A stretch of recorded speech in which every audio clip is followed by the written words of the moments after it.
It was going great until we realized that the engine wasn't just locked up, but also had water in the crankcase. This is Clint Black's 1960 F100. And this is Clint Black's 1960 F100 after one day in our shop. So, we got to work on tearing it down to see just how bad the internals are. During the teardown, we deduced that the truck had to have been in a flood at some point, based on the engine and the transmission both being full of water. With the current condition of the engine block and all of its parts, we decided to get a replacement for it just to make sure we'd have this truck done in time for Clint to take it on tour with it. That's not good. Yikes. We also decided that the old engine would be the perfect platform for a little bit of experimentation in our spare time. We don't get to dive deep into engines a whole lot over here and wanted to see if we could get this one freed up and eventually make it run again for the first time in 30 years. That's not a chocolate milkshake. To start out with, we're going to show you guys a few different options that you might be able to use if you're faced with the same problem. So up first, we've got good old reliable ATF. Now this has been working for years, and why mess with something that ain't broke? And we got some spray gel lubricant, which usually works good for axle shafts and grease bearings and all kinds of stuff. Some guys even use it in tire shops. But it's good for a little bit of everything, especially if it comes out. Whoa, look at that! And you want just a little bit. Get in there nice and deep. Next up, we've got this mystery oil, and no one quite knows what it is, but it works pretty marvelously. It's important to note here that we aren't comparing these products, just showing a few different options you may be able to use depending on what you've got in your garage. And for the number 4, we got ourselves some more spray lubricant. And usually this stuff dives deep into those crevices. It's not thick like that other spray stuff. But if you let it sit long enough, it'll free up a lot of crap. Just a dab will do you. Next up, this isn't so much a lubricant, but it is rust remover, which obviously this has a lot of. So this is concentrated, so we're just going to use a little tiny bit. Finally, we got a multi-purpose lubricant that usually works for a little bit of everything, from your automotive needs to your household needs. We'll see if we can get down into those crevices, get this thing freed up. Looks just like my grandma's potato soup. And now that we've got products in all 6 of the cylinders, we're going to put just a little bit of tension on it, see if it'll break loose.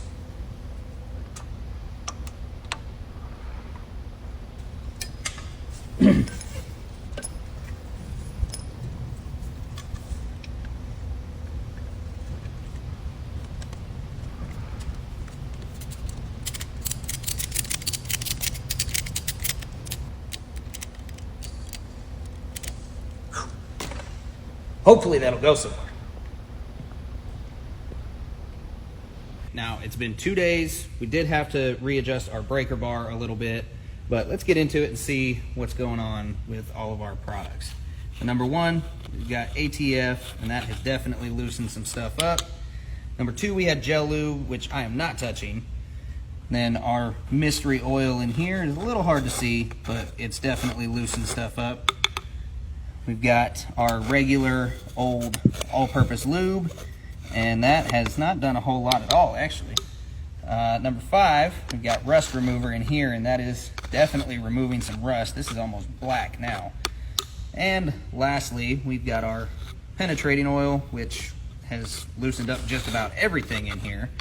We let the engine sit for a few days with everything in the cylinders before deciding to heat the block prior to trying to turn it over again.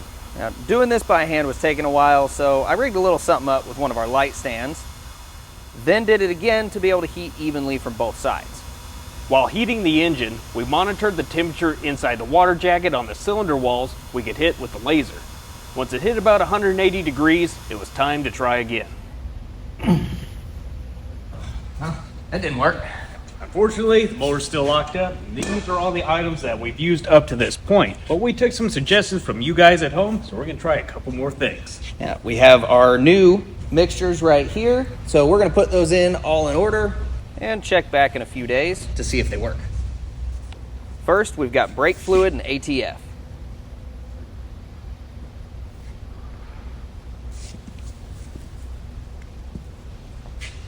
followed by a lightweight oil with friction reducer mixed with penetrating oil.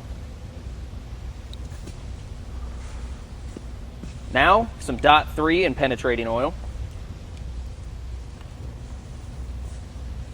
This one's my favorite. Looks like a fruit punch jam or something. Tastes like it too.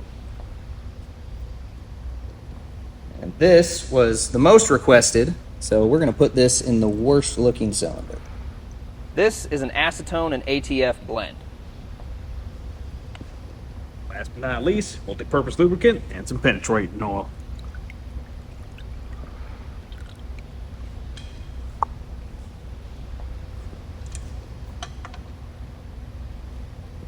After a few more days, it was time to clean out the cylinders and try a couple more things. At this point, we're getting a little bit impatient with this engine.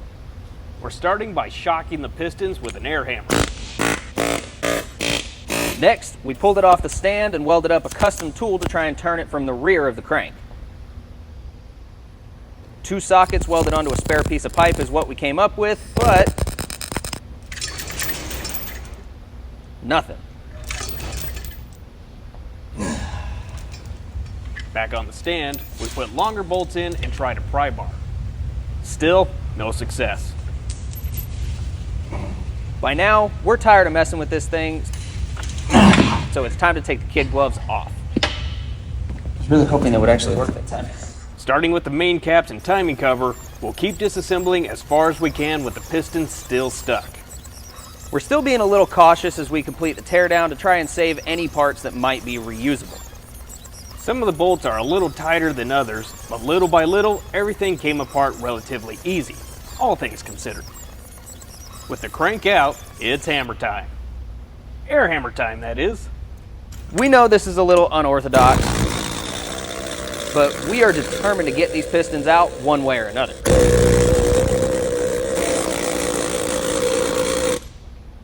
Now that they're all at the bottom of their stroke, we'll lube the cylinder walls before finally sitting them back out the top.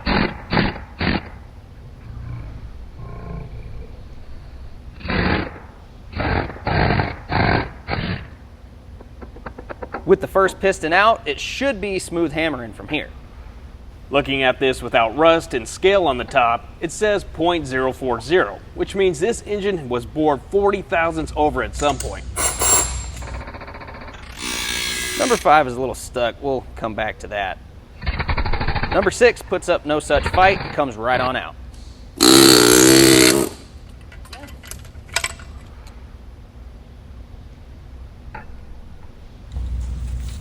All right. Back down it goes.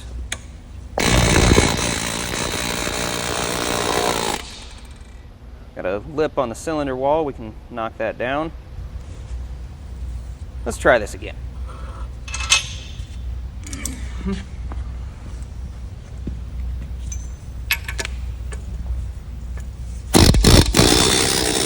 There it goes.